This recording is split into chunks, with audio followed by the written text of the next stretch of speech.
Baik, selamat pagi anak ibu kelas 9. Apa kabar hari ini? Semoga tetap dalam lindungan yang maha kuasa.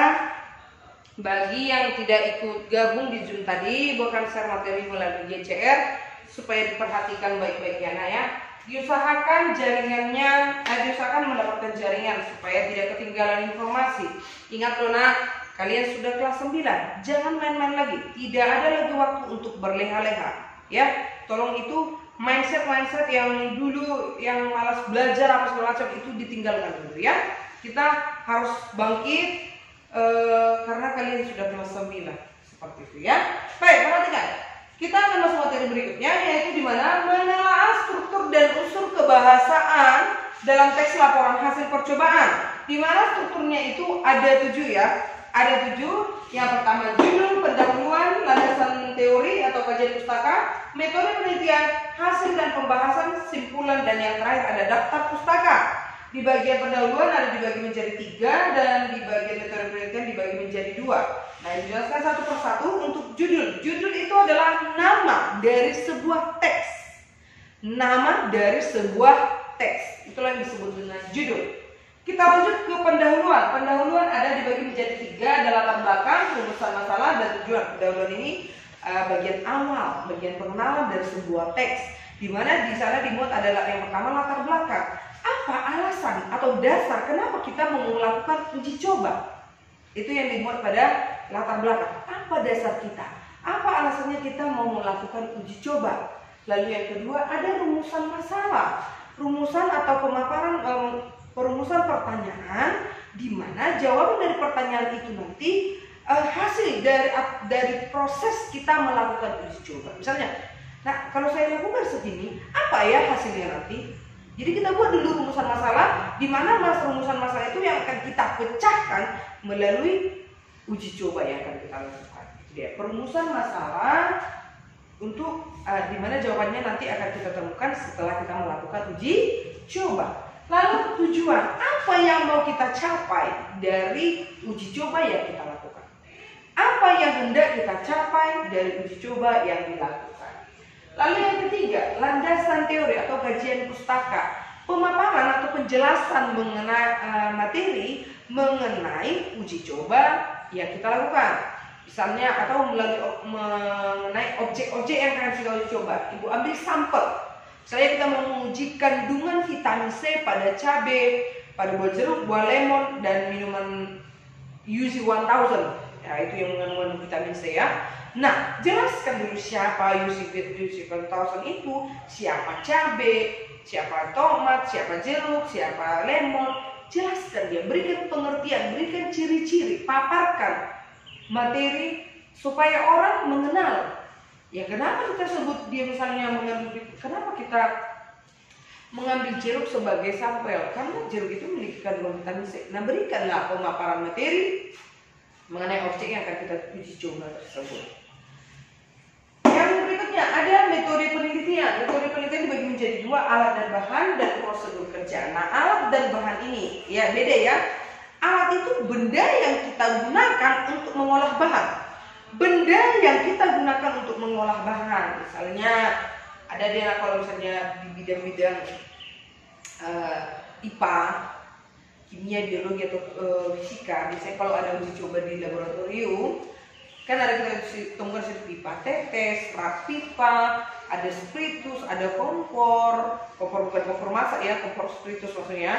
Lalu ada misalnya spatula, ada banyak lah, tabung reaksi dan lain-lain, ada banyak gitu ya. Dan nanti minta sama guru IPA-nya supaya kalian uji coba, karena ibu tanya teman-temannya belum pernah melakukan uji coba, maka diajak ya gurunya kalau udah tatap muka nanti kita uji coba sekali bu, biar ada kenangan ya kan, biar ada kenangan, karena selama ini kita diselimuti dengan kurun C. Sudah. Lalu bahan itu apa? Benda yang diolah. Tadi kan alat yang benda yang kita gunakan untuk mengolah bahan. Nah, bahan itu adalah benda-benda yang diolah, yang kalau diolah berarti dia bisa lumat, bisa hancur. Nah, contohnya benda yang bisa dilumat yaitu jeruk, lemon, UC 1000 tadi, cabai, dan lain-lain. Jelas ya? Lalu kita lanjut ke prosedur, langkah-langkah, paham lah ya? langkah-langkah atau tahapan-tahapan yang kita lakukan untuk melakukan uji coba. Itu prosedur, langkah-langkah kerja. Lalu ada hasil dan pembahasan. Hasil dan pembahasan ini hasil apa yang kita peroleh dari uji coba tersebut. Hasil adalah apa yang kita peroleh dari uji coba tersebut. Lalu untuk pembahasannya, pemetaran proses kerja sehingga kita memperoleh hasil ini. Misal, Ibu ambil sampelnya, analogikan dengan 2 tambah 5. Hasilnya 7. Nah, dari mana jalannya 7 ini? Kan tentu ada jalannya, ada pembahasannya. Begitulah kira-kira. Hasilnya, apa yang kita peroleh, pembahasan bagaimana, kenapa kita memperoleh hasil itu, dibahas lah. Gitu ya. Simpulan, pembahasan atau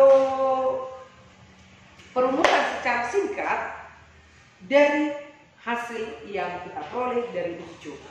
Perumusan singkat dari hasil uji coba yang kita peroleh. Ya, jadi apa yang kau peroleh, rumuskanlah secara singkat seperti itu. Lalu terakhir ada daftar pustaka, sumber informasi, sumber referensi dari mana informasi dalam uji coba yang kita lakukan itu kita peroleh. Tadi kan di bagian kajian pustaka ada Ibu sampaikan, kamu jelaskan misalnya pengertian dari cabai, pengertian dari tomat, ciri-ciri cabai, ciri-ciri jeruk dan lain-lain. Nah, dari mana itu kamu peroleh? Kalau misalnya kamu searching di Google atau kamu cari di buku paket atau buku-buku informasi yang lainnya, ya tuliskanlah sumber informasi itu dari mana kamu peroleh. Nah, karena ini konteksnya karya ilmiah tidak diakui ya. Misalnya ada temanmu, apa pengertian cabai? Oh, cabai adalah ini nih. Tidak, harus ada bukti tertulisnya, harus akurat, datanya harus akurat. Kalau kamu cari dari internet misalnya pengertian cabai, kan ada linknya, ambil linknya itu. Bahwasanya kita tahu, orang tahu, oh berarti pengertian cabai ini diambil dari Google. Ini linknya, ini sumbernya. Kalau misalnya kamu ambil dari buku paket, mana buku yang menjadi referensi atau sumber kamu memperoleh informasi mengenai cabai itu harus dicantumkan. Jadi tidak boleh informasi itu dari mulut ke mulut seperti itu. Oke, untuk ketujuh struktur teks laporan hasil percobaan jelas kira-kira ya anaknya. Nanti catat penjelasan dari ketujuh struktur ini di catatan kamu ya. Silakan dicatat penjelasannya. Kita beralih dulu yang daftar pustaka, kita beralih ke ruset mari lihat. Di sini ada satu contoh daftar pustaka. Jadi untuk penulisan daftar pustaka sumber referensi itu ada 5 unsur. Ada pertama nama, tahun terbit, judul, kota penerbit, dan yang terakhir itu ada untuk penulisan daftar pustaka ada yang pertama unsurnya itu nama, tahun terbit, judul, kota terbit buku, dan nama penerbitnya. Jadi untuk penulisan daftar pustaka nama kedua kita itu jadi ke depan. Contoh Ibu ambil di sini teman kalian Gilbert Situmeang. Gilbert Situmeang. Jadi untuk penulisan daftar pustaka itu jadi Situmeang, Gilbert. Tanda baca titik untuk pemisah antara setiap unsur dalam daftar pustaka. Nah, di sini ada lihat DKK. DKK itu artinya dan kawan-kawan. Gimana kalau penulis buku itu lebih dari 1 orang, maka kita buat DKK. Tahun terbit 2021. Kapan tahu buku itu diterbitkan? Lalu judul. Nah, penulisan judul itu harus menggunakan cetak miring. Lalu kota di mana diterbitkan bukunya, tanda baca titik 2, nama penerbit dan titik. Untuk pemisahnya itu ada antara nama belakang dengan nama depan, koma, tanda titik pemisah ke tahun, tanda titik pemisah ke judul, tanda titik pemisah ke kota terbit, tanda titik 2 ke nama penerbit. Lalu diakhiri dengan tanda titik. Oke, itu saja penjelasan mengenai penulisan daftar pustaka. Ibu harapkan kalian kerjakan satu di rumah. Andaikan kamu seorang penulis buku, silakan kamu tulis daftar pustaka dari buku yang kamu tulis. Boleh menggunakan nama kamu ya. Untuk tahunnya, judulnya, kota penerbit dan penerbitnya itu bebas. Ibu serahkan kepada kalian. Kerjakan, kumpul melalui WA Ibu. Oke? Bagi yang belum mengumpulkan, tadi yang Zoom itu sudah mengumpulkan. Bagi yang belum, supaya dikerjakan. Anggap penulis bukunya adalah kamu. Oke, Ibu tunggu. Itu saja pembelajaran kita hari ini. Kita akhiri sekian. Selamat pagi.